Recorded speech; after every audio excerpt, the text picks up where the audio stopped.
Hello दोस्तों, कैसे हैं आप लोग। स्वागत है आपका हमारे एजुकेशनल चैनल में। तो चलिए बिना देरी के शुरू करते हैं आज की वीडियो। दोस्तों,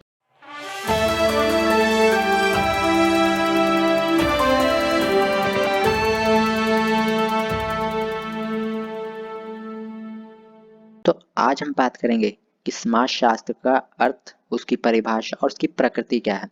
तो दोस्तों, वीडियो को बिना स्किप किए देखना, नहीं तो आप कई सारी जरूरी चीज़ें मिस कर जाएंगे। तो चलिए सबसे पहले बात करते हैं इसके अर्थ की। तो देखिए, समाज शास्त्र दो शब्दों सोशो और लोगस के योग से बना है, और जिसमें सोशो का अर्थ है समाज और लोगस का अर्थ है विज्ञान। और यह दोनों शब्द लैटिन और यूनानी भाषा से लिए गए हैं, जिसका अर्थ होता है समाज का विज्ञान। जब इन दोनों को मिला दिया जाता है, सोशो और लोगस का, तब इसका अर्थ बनता है समाज का विज्ञान, अर्थात समाज का विज्ञान। मतलब कि यह समाज का वैज्ञानिक अध्ययन करता है, इसका यह अर्थ बनता है। और जो समाज शास्त्र है वह समाज का वैज्ञानिक अध्ययन करता है, जिसमें मनुष्य के आपसी संबंधों का अध्ययन किया जाता है। और समाज शास्त्र रीति रिवाजों, परंपराओं, संस्थाओं आदि का अध्ययन करता है। हम देख रहे हैं दोस्तों, जो समाज शास्त्र मनुष्यों के संबंधों का अध्ययन करता है, उनके रीति रिवाजों का अध्ययन करता है, उनकी परंपराओं का और उनकी संस्थाओं का अध्ययन करता है। तो यह इसके विषय हैं, इसके कार्य हैं। और अब इसके परिभाषा की बात कर लेते हैं। तो देखिए, जो गिडिंग्स का कहना है, गिडिंग्स के अनुसार समाजशास्त्र पूर्ण रूप से समाज का क्रमबद्ध वर्णन और व्याख्या है। अब देखिए, गिडिंग्स का मानना है कि जो समाजशास्त्र है वह समाज का वर्णन करता है, किस प्रकार इसका विकास हुआ और किस प्रकार से यह अस्तित्व में आया और किस प्रकार से इसकी उत्पत्ति हुई। तो इसका क्रमबद्ध पूरा शुरुआत से इसकी व्याख्या करता है और उसका वर्णन करता है, ऐसा गिडिंग्स का मानना है। और दुर्खीम के अनुसार समाजशास्त्र सामाजिक संस्थाओं और उनकी उत्पत्ति और उनके विकास का अध्ययन करता है। तो यह इनकी परिभाषाएं होगी। अब इसकी प्रकृति के बारे में जान लेते हैं। तो देखिए, समाजशास्त्र की प्रकृति के बारे में अनेकों लेखकों ने कुछ शंकाएं पैदा की हैं। कुछ समाजशास्त्र को विज्ञान मानते हैं और कुछ लेखक समाजशास्त्र के विज्ञान मानने से इनकार करते हैं। तो देखिए, सबसे पहले हम विज्ञान का अर्थ समझ लेते हैं कि विज्ञान क्या होता है। देखिए, आमतौर पर जब हम विज्ञान के बारे में बात करते हैं तो केवल रसायन विज्ञान और भौतिक विज्ञान इत्यादि को ही विज्ञान हम मानते हैं। परंतु यह विचार ठीक नहीं है, क्योंकि विज्ञान में हम उस सारी विषय सामग्री को शामिल कर लेते हैं जो हमें वैज्ञानिक विधि के द्वारा प्राप्त होती है। वास्तव में विज्ञान का विषय सामग्री से कोई संबंध नहीं है। कोई भी विषय सामग्री विज्ञान हो सकती है यदि उसे वैज्ञानिक विधि से प्राप्त किया जाए। अब देखिए दोस्तों, जो समाजशास्त्र की जो समाजशास्त्र की प्रकृति है, कुछ विद्वान इसे वैज्ञानिक मानते हैं, कुछ विज्ञान से वैज्ञानिक मानने से इनकार करते हैं। तो देखिए, सबसे पहले हम बात कर लेते थे विज्ञान की, उसको समझ लेते हैं। तो देखिए, जो विज्ञान है वह आमतौर पर तो हम उसे रसायन विज्ञान या भौतिक विज्ञान, केमिस्ट्री, इन सब से ही जोड़ते हैं। परंतु असल में जो विज्ञान है वह कोई भी विषय हो सकता है, यदि उसका अध्ययन, उसकी खोज या उसका अध्ययन या उसके बारे में किसी भी विषय के बारे में खोज अगर वैज्ञानिक मेथड से, वैज्ञानिक विधि द्वारा किया जाता है, तो उसे हम विषय विज्ञान मान सकते हैं। तो यह असली विज्ञान का अर्थ है। और अब जरा बात कर लेते हैं। देखिए, इस प्रकार वैज्ञानिक विधि वह होती है जिसमें एक समस्या को लेकर शोध करके, सामग्री को इकट्ठा करके और परिणाम निकाल कर देखे जाएं और उनकी जांच की जाए। यदि कोई विषय सामग्री इन तरीकों का प्रयोग करती है तो उसे हम विज्ञान कह सकते हैं। अब देखिए, यह वह ज्ञान है जो क्या है का अध्ययन करता है। अब देखिए, अगर कोई भी विषय क्या है का अध्ययन करता है कि यह वस्तु क्या है, इसके बारे में खोजता है, तो उसे हम विज्ञान मान सकते हैं। और जो विषय भविष्यवाणी कर सके उसे हम विज्ञान मान सकते हैं। और जो कार्य कारणों संबंधी के बारे में बताए, कार्य कारण मतलब यह कार्य आखिर क्यों हुआ, कैसे हुआ, इन सब के बारे में जांच करके बताए, उसे हम विज्ञान मान सकते हैं। या फिर जिसमें वैज्ञानिक विधि का प्रयोग किया जाता है उसे हम विज्ञान कह सकते हैं। या किसी भी तथ्य द्वारा प्रमाणित हो, या अगर कोई विषय ने किसी भी चीज़ की खोज की है और उसके ऊपर अगर उसे कोई तथ्य है, उसके पीछे कोई एक प्रूफ है, ठोस प्रूफ है, उसके अनुसार उसकी खोज की गई है, तो उसे भी हम एक विज्ञान मान सकते हैं। तो यह 5 पॉइंट हैं जिसके अनुसार हम किसी भी विषय को एक विज्ञान कह सकते हैं। तो देखिए, अब कुछ समाजशास्त्री समाज को विज्ञान मानते हैं, तो उसके बारे में भी देख लेते हैं कि वह क्यों मानते हैं। तो देखिए, समाजशास्त्र वैज्ञानिक विधि का प्रयोग करता है। अब देखिए, समाजशास्त्री सामाजिक तथ्यों के अध्ययन के लिए वैज्ञानिक विधि का प्रयोग करते हैं, जैसे कि historical method, comparative method, case study method, experimental method इत्यादि। अब देखिए हिस्टोरिक मेथड क्या है, यह इतिहास को खोजते हैं। यह कंपैरेटिव मेथड या तुलना करते हैं किसी भी विषयों की आपस में। या केस स्टडी मेथड, उसके बारे में पूरे अच्छे से केस स्टडी करते हैं, उसकी जांच करते हैं, उसके बारे में पता लगाते हैं। या एक्सपेरिमेंट मेथड, उस पर खोज करते हैं अच्छे से। तो इन सारे मेथड से अगर कोई भी विषय अध्ययन करता है उसे हम विज्ञान मान सकते हैं। और जो समाजशास्त्र है इन सारे तत्वों का प्रयोग करता है अपने किसी भी अध्ययन में। और समाजशास्त्र में यह विधियां वैज्ञानिक विधि के आधार पर तैयार की जाती हैं। और सेकंड है समाजशास्त्र कार्य कारणों की व्याख्या करता है। अब देखिए यह केवल तथ्यों को एकत्रित नहीं करता है, उनके बीच कार्य कारणों के संबंधों का पता लगाने का प्रयास भी करता है। यह मात्र क्यों है का ही पता लगाने का प्रयास नहीं करता है, अपितु यह क्यों और कैसे का भी पता लगाने का प्रयास करता है। और यह तथ्य के कारणों और परिणामों का पता लगाने का प्रयास भी करता है। अब देखिए जो समाजशास्त्र है वह केवल तथ्यों को इकट्ठा नहीं करता, वह किसी घटना के बारे में पता लगाते कि आखिर यह घटना क्यों हुई, कैसे हुई और उसकी घटना से आगे क्या परिणाम, इन सब के बारे में पता लगाती है। तो इसके आधार पर भी हम इसे एक विज्ञान मान सकते हैं। और थर्ड है कि समाजशास्त्र क्या है का वर्णन करता है और क्या होना चाहिए के बारे में कुछ नहीं कहता है। अब देखिए समाजशास्त्र सामाजिक तथ्यों को उसी प्रकार रूप में प्रस्तुत करता है जिस रूप में उसने उसे देखा है, और वह सामाजिक तथ्यों का निष्पक्षता से निरीक्षण करता है और किसी भी तथ्य को बिना तर्क के स्वीकार नहीं करता है। और यह मात्र विषय को उसकी वास्तविकता के रूप में ही प्रस्तुत करता है, अर्थात क्या है का वर्णन करता है। अब देखिए समाजशास्त्र है कोई भी वस्तुओं से उसी रूप में प्रस्तुत करता है, उसके ऊपर कोई भी अलग बातों को जोड़कर या फिर कुछ और उसमें मिलाकर नहीं पेश करता है। जो असली सत्य है, असली तथ्य उसी को पेश करता है। और इस आधार पर भी हम इसे विज्ञान कह सकते हैं। वह उसमें कोई और चीजें नहीं जोड़ता या उसे अपनी तरह से सही नहीं करता है कि सही करके समाज के सामने नहीं रखता है, वह केवल असली सत्य को ही बताता है। तो इस प्रकार भी हम इसे एक विज्ञान मान सकते हैं।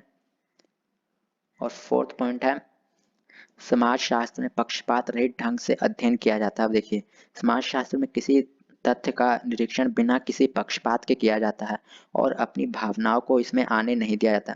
अब देखिए अगर कोई भी एक्सपेरिमेंट किया जाता है तो उसमें वो है निष्पक्षता से किया जाता है, बिना उसमें भेदभाव किए या फिर कोई भी चीटिंग किए किया जाता है, तो उसे हम एक विज्ञान मानते हैं। और समाजशास्त्र में भी अगर कोई भी समाजशास्त्री कोई भी एक्सपेरिमेंट करता है तो वह अपने भाव को, अपने अंतर मन के भावों को उसमें आने नहीं देता, वह उसे अलग रखकर ही सारे एक्सपेरिमेंट करता है।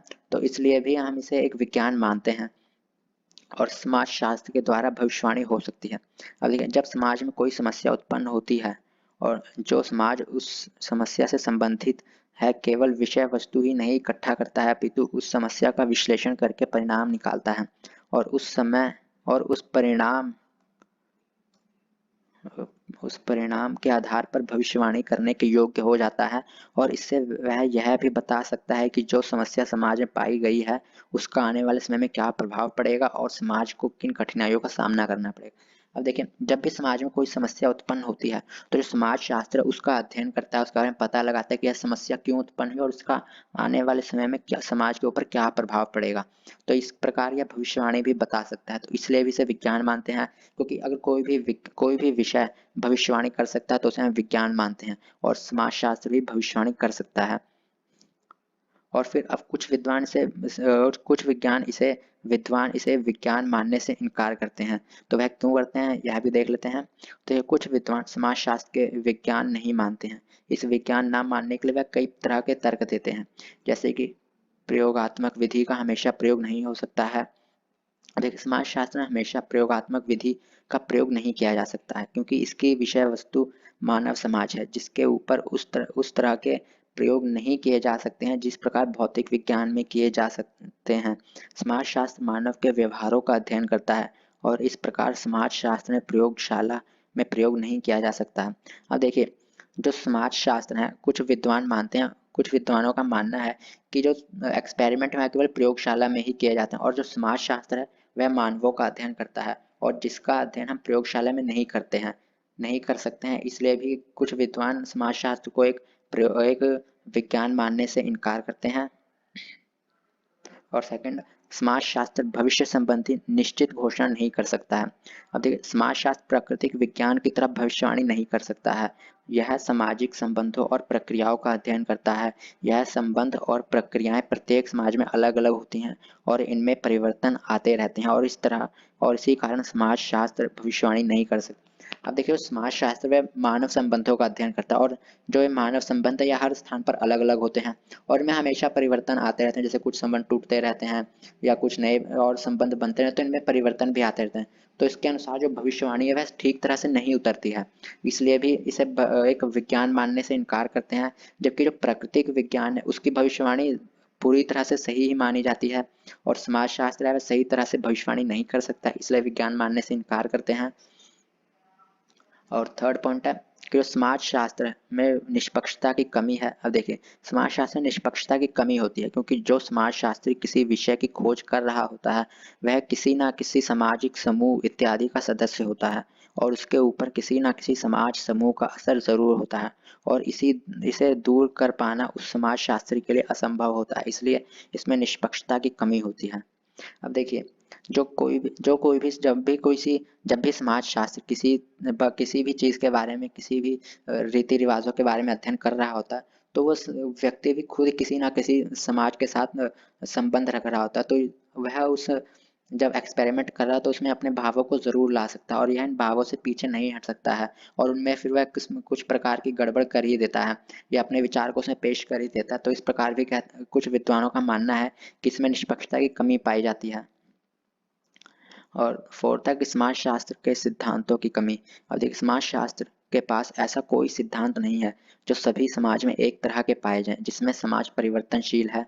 समय समय पर परिवर्तन कई बार कुछ भागों में तेजी से आते हैं और कुछ भागों में धीमी गति से आते हैं। जैसे शहरी क्षेत्र में परिवर्तन अधिक तेजी से आते हैं जबकि गाँव में परिवर्तन धीमी गति से होते हैं। इसलिए समाज शास्त्र द्वारा बनाए गए नियम प्रत्येक समाज पर लागू नहीं किए जा सकते। अब देखिए, जो समाज शास्त्र उसके पास कोई भी सिद्धांत नहीं है जो सारे जगह पर एक जैसा प्रयोग से काम करे, एक तरह से काम करे, ऐसा कोई सिद्धांत नहीं है। देखिए, जो समाज है परिवर्तनशील, हर जगह परिवर्तन होता ही रहता है, इसलिए कोई इस जगह कहीं बहुत अधिक परिवर्तन हो चुका, कहीं बहुत अधिक मॉडर्न हो चुकी है और कहीं बहुत अधिक मॉडर्न नहीं हुआ, कहीं पिछड़ी जगह है। तो हर जगह पर सिद्धांत अलग अलग काम करते हैं, और समाज शास्त्र के पास ऐसा कोई एक सिद्धांत नहीं है जो हर जगह पर एक जैसा काम करे। तो इसलिए भी इसे विज्ञान मानने से मना करते हैं विद्वान। और इन जो यह सारी समस्याएं इनको दूर कैसे किया जा सकता है, तो वह भी देख लेते हैं। तो देखिए, समाज शास्त्र की प्रयोगशाला मानव समाज है। अब देखिए, विज्ञान में उचित है कि विज्ञान में प्रयोग आवश्यक है, किंतु यह कहीं नहीं लिखा कि प्रयोग केवल प्रयोगशाला में ही होंगे, यह बाहर भी हो सकते हैं। जैसे कि तारा वैज्ञानिक ग्रहों व तारों की प्रयोगशाला में नहीं लाते हैं, उन्हें भी तो उनके स्थान पर ही रखकर अध्ययन किया जाता है। उसी प्रकार समाज शास्त्र में भी अध्ययन किया जाता है। अब देखिए, हमने पीछे पढ़ा था कि कुछ विद्वान मानते हैं कि इसे प्रयोगशाला में लाकर अध्ययन नहीं किया जा सकता, इसलिए इसे विज्ञान मानने से इनकार करते हैं। परंतु ऐसे कई सारे विज्ञान हैं, जैसे तारा वैज्ञानिक जो ग्रहों का अध्ययन करते हैं और उसे हम विज्ञान भी मानते हैं, परंतु वह उन तारों को तोड़कर अपने प्रयोगशाला में लेकर जाकर तो अध्ययन नहीं करते, उन्हें आसमान में ही रखकर उनका दूर से ही अध्ययन करते हैं। तो उसी प्रकार से जो समाज शास्त्र है वह भी मनुष्यों का अध्ययन करता है और उन्हें उनके स्थान पर ही रखकर उनका अध्ययन करता है। तो इस प्रकार भी हम इसे एक तरह से विज्ञान मान सकते हैं समाज शास्त्र को। और सेकंड पॉइंट है, दूसरे विज्ञानों द्वारा दी गई भविष्यवाणी भी ठीक नहीं होती है। अब देखिए, यह ठीक है कि समाजशास्त्र पूरी तरह सही भविष्यवाणी नहीं कर सकता है, किंतु फिर भी भविष्यवाणी करने का प्रयास अवश्य करता है। समाज जीवन के कुछ भागों में भविष्यवाणी करना संभव है, और प्राकृतिक विज्ञान भी उचित तरीके से भविष्यवाणी नहीं कर सकता है, क्योंकि भविष्यवाणी भी पूर्ण रूप से ठीक नहीं होती है। अगर समाज शास्त्र जो है वह पूरी तरह से सही भविष्यवाणी नहीं कर पाता है, परंतु यह भविष्यवाणी करता जरूर है, या कुछ ऐसे जगहें हैं जहाँ पर वह भविष्यवाणी कर सकता है, और इस तरह से हम इसे एक विज्ञान मान सकते हैं। परंतु अगर इसकी भविष्यवाणी सही नहीं ठहरती, इसलिए भी कुछ विज्ञान मानने से मना करते हैं। परंतु जो प्राकृतिक विज्ञान है उसकी भविष्यवाणी भी हर बार सही नहीं उतरती है, उसमें भी थोड़े बहुत हेरफेर होते ही रहते हैं, पूरी एक्यूरेट वह भविष्यवाणी भी नहीं होती है। तो इस प्रकार भी हम इसे विज्ञान मान लेते हैं, क्योंकि ना ही किसी भी विषय की भविष्यवाणी पूरी तरह से सही नहीं होती है। और थर्ड पॉइंट है निष्पक्षता। देखिए निष्पक्षता वैज्ञानिक विधि की खास विशेषता। यदि कोई समाजशास्त्री अध्ययन करते समय सही तरीके से वैज्ञानिक विधि का प्रयोग करे तो बहुत आराम से निष्पक्षता को प्राप्त कर सकता है। निष्पक्षता का अर्थ है बिना किसी पक्षपात के निरीक्षण। इसलिए अध्ययन करते करते अनुसंधानकर्ता को अपने विचारों को दूर रखना पड़ता है ताकि उसकी स्वयं की विचारधारा अनुसंधान को प्रभावित ना कर सके। अब देखिए जो हमने भी पीछे पढ़ा कि कुछ विद्वानों का मानना था कि समाजशास्त्र में अध्ययन करता है वह अपने स्वभाव को इससे दूर नहीं रख सकते, परंतु अगर वह वैज्ञानिक विधि का सही तरह से प्रयोग करें तो इसे अलग रह सकते हैं, अपने भावनाओं को अपने एक्सपेरिमेंट से दूर रख सकते हैं। तो इस प्रकार भी हम निष्पक्षता को बनाए रख सकते हैं और इस आधार पर भी विद्वान इसे विज्ञान मानते हैं। हम बात कर लेते हैं सर्वव्यापक नियम की। तो देखिए समाजशास्त्र नियम बनाने का प्रयास कर रहा है जो सर्वव्यापक हो, अर्थात जो हर स्थान पर और प्रत्येक समाज में लागू किए जा सके। यह ठीक है कि समाजशास्त्र के बहुत सारे सिद्धांत सर्वव्यापक सिद्ध नहीं होते हैं, किंतु कुछ सिद्धांत ऐसे अवश्य हैं और बहुत सारे सिद्धांत का निर्माण हो रहा है जो कि यदि हालात समान रहे तो उसमें सभी देशों में समान रूप से लागू किए जा सकते हैं। अब देखिए पीछे हमने पढ़ा था कि जो समाज शास्त्र है इसमें ऐसा कोई नियम नहीं है जो हर स्थान पर एक जैसा काम करे। इस प्रकार विद्वान इसे विज्ञान मानने से इनकार करते हैं, परंतु जो इस समय है अब जो है जो समाज शास्त्र है वह कई ऐसे नियम बनाने का प्रयास कर रहा है जो हर स्थान पर एक समान हो और एक तरह से लागू किए जा सके। तो इस प्रकार भी हम इसे और कई सारे सिद्धांत तो यह निर्माण कर भी चुका है जो हर स्थान पर एक तरह से यूज होते हैं। दोस्तों इस तरह भी हम इसे एक विज्ञान मान सकते हैं। तो दोस्तों यहाँ पर हमारी वीडियो खत्म होती है। हम आशा करते हैं कि आपको यह वीडियो ज़रूर पसंद आई होगी और अगर आपको कुछ समझ नहीं आए आप हमें कमेंट करके ज़रूर बताना और अपने अगर आपको किसी और सब्जेक्ट से भी कोई क्वेश्चन है तो हमें ज़रूर भेजना। हम उसके आंसर देने की पूरी पूरी कोशिश करेंगे और आपको हम मिलेंगे इसी चैनल पर अगले वीडियो में। धन्यवाद।